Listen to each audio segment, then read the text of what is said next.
और जो overseas Pakistanis हैं जो हेल्थ केयर के शोबे से मुंसलिक हैं, उन सब को इमरान खान साहब दावत देना चाहते हैं कि आकर इंसाफ डॉक्टर्स फोरम का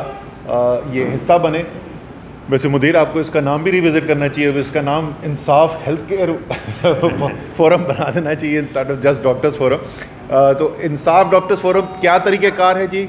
किस तरीके से आपने बनना है? बड़ा सादा सा है। इंसाफ.pk की वेबसाइट है। इंसाफ.pk की वेबसाइट पे आप जाएंगे, वहाँ पे आपको इंसाफ डॉक्टर्स फोरम की रजिस्ट्रेशन ड्राइव का लिंक नज़र आएगा। उस पर आपने अपने आप को रजिस्टर करना है और आप IDF के मेंबर बन जाएंगे। IDF जो है वो फ़ैसला साजी जो होती है, हुकूमतें हमारी बनी, सूबाई हुकूमतें बनी, 2 दफ़ा खैबर पख्तूनख्वा में, 1 दफ़ा पंजाब में,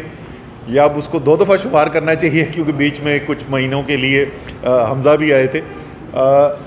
और वफाक के अंदर हुकूमत बनी। तो तमाम जो पॉलिसी के फ़ैसले होते हैं, उन पॉलिसी के फ़ैसलों के अंदर क्योंकि इमरान खान का यकीन है कि बेहतरीन प्रोफेशनल्स की मदद से पॉलिसीज़ बनवानी चाहिए, तो इसलिए IDF की पॉलिसी इनपुट शामिल होती थी और इनका बराह रास्त रब्ता रहा है न सिर्फ डॉक्टर फैसल सुल्तान के साथ जो हमारे फेडरल हेल्थ मिनिस्टर थे और यास्मीन राशिद, तैमूर जगड़ा जो प्रोविंशियल मिनिस्टर्स थे, लेकिन डायरेक्टली वज़ीर आज़म इमरान खान जो है वो भी जब अहम पॉलिसी डिसीजंस होते थे तो उसमें वो IDF का नुक्ता नज़र सुनते थे। तो इसलिए ये आपके पास एक बेहतरीन मौका है कि ऐसे फोरम पे आने का जहाँ से आप अपनी जो नॉलेज है, अपनी काबिलियत, स्किल्स जो आपने जो हुनर हासिल किया है, जो तजुर्बा है आपका, उसको इस्तेमाल करके मुल्क की बेहतरी के लिए फ़ैसला साजी के अंदर अपनी इनपुट प्रोवाइड कर सकें।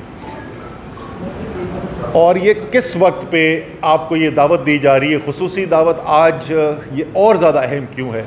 क्योंकि मुल्क के हर तबके के लिए इस वक्त ये समझने की ज़रूरत है कि पाकिस्तान जो हम कहते हैं ना नाजुक वक्त से गुज़र रहा है, नाजुक वक्त से नहीं गुज़र रहा है। इंशाअल्लाह ताला वक्त तो मजबूत होगा, लेकिन तारीख़ साज वक्त से ज़रूर गुज़र रहा है। और इस वक्त पाकिस्तान बिल्कुल वाज़े दोहराए पे खड़ा हुआ है और ये सफ़र जो है वो पिछले चंद माह से जारी था और अब बिल्कुल तकरीबन वहाँ पर बात आ गई है कि मेरे ख़्याल में ये जो हफ़्ता है, ये हफ़्ता जिसमें हम बैठे में, और ज़्यादा से ज़्यादा अगले हफ़्ते जो है पाकिस्तान के मुस्तकबिल की सिमत का तयन होने वाला है। एक तरफ पाकिस्तान के ऊपर कुछ क़ुव्वतें, कुछ सियासी जमातें, कुछ खुदगर्ज टोला काबिज़ है जो इस वक्त अपनी सिर्फ सियासी नहीं, अपनी सिर्फ माली और अपनी चुराई हुई दौलत की जंग नहीं लड़ रहा, बल्कि पाकिस्तान किस किस्म का होगा उसकी जंग लड़ रहा है कि क्या पाकिस्तान उसी तरीके से चलता रहेगा कि जहाँ पर बंद कमरों के अंदर